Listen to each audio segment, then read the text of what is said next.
Praise the lord. ప్రభు అయిన యేసుక్రీస్తు నామములో మీ అందరికీ శుభాలు తెలియజేస్తూ ఉన్నాను. ఈ దినము దేవుని సన్నిధిలో మీరందరూ బలపడి వాక్య సమృద్ధి చేత బలపరచబడుదురుగాక. ఈ దినము కొరకు సిద్ధపరచబడిన దేవుని యొక్క వాక్యాన్ని మనం ధ్యానించుదాం. పరిశుద్ధ గ్రంథమైన బైబిల్లో నుండి కొలస్సీలకు రాసిన పత్రిక 3వ అధ్యాయం 16వ వచనం. సమస్త విధములైన జ్ఞానముతో క్రీస్తు వాక్యము మీలో సమృద్ధిగా నివసింపనీయుడి. ప్రియమైన దేవుని సంఘమా, దేవుని యొక్క వాక్యమును గురించి ఎంతో తేటగా ఇక్కడ మనము గమనించగలుగుతున్నాం. క్రీస్తు వాక్యము మీలో సమృద్ధిగా నివసింపనీయుడి.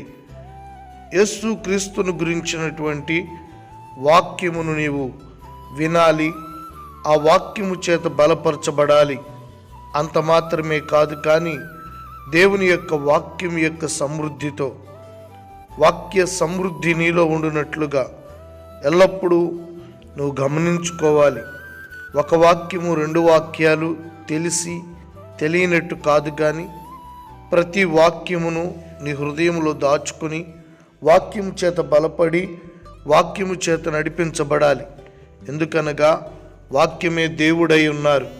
ఆయన నామమంతటి కంటే కూడా ఆయన ఇచ్చిన వాక్యాన్ని ఆయన గొప్ప చేసి ఉన్నారు.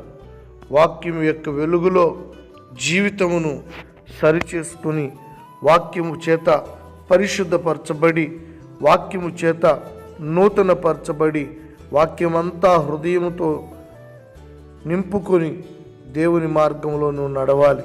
ప్రియమైనటువంటి దేవుని బిడ్డలారా, వాక్యము చేత మీకు ఆరోగ్యం కలుగుతుంది, స్వస్థత కలుగుతుంది, విడుదల కలుగుతుంది.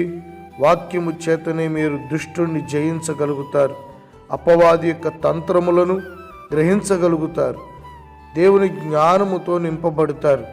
వాక్యము ఎవరిలో ఉంటుందో వారు ఎల్లప్పుడూ కూడా దేవునిలో నిలబడి ఉంటారు, పడిపోరు. వాక్యం యొక్క వెలుగులో పాదములు నడుచుకుంటే దారి తప్పిపోవు, జిగటగల ఊబిలో పడిపోవు. నా ప్రియమైన దేవుని బిడ్డ, క్రీస్తు వాక్యము మీలో సమృద్ధిగా నివసింపనీయుడి.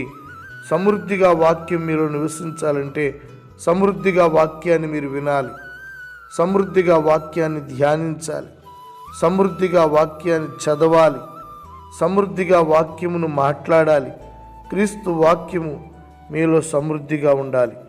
ఈ దినాలలో చాలామంది ధన సమృద్ధి కొరకు పరిగెత్తుతున్నారు, ఆరోగ్య సమృద్ధి కొరకు పరిగెత్తుతున్నారు, తుచ్చమైన శరీర అభిలాషల కొరకు పరిగెత్తుతూ ఉన్నారు. అవేవి కూడా మిమ్మల్ని ఆశీర్వాదకరంగా, నెమ్మదిగా, సమాధానంగా ఉంచలేవు. నా ప్రియమైన దేవుని బిడ్డలారా, వాక్య సమృద్ధి కొరకు ఆరాధనను మానక ఆయన సన్నిధికి వెంబడించండి. దైవజనులు చెప్పు ప్రతి మాటను నీ హృదయంలో వాక్యము చేత నింపుకోండి. ప్రభువే మిమ్మల్ని బలపరుస్తారు, దేవుని యొక్క రాజ్యం కొరకు సిద్ధపరుస్తారు.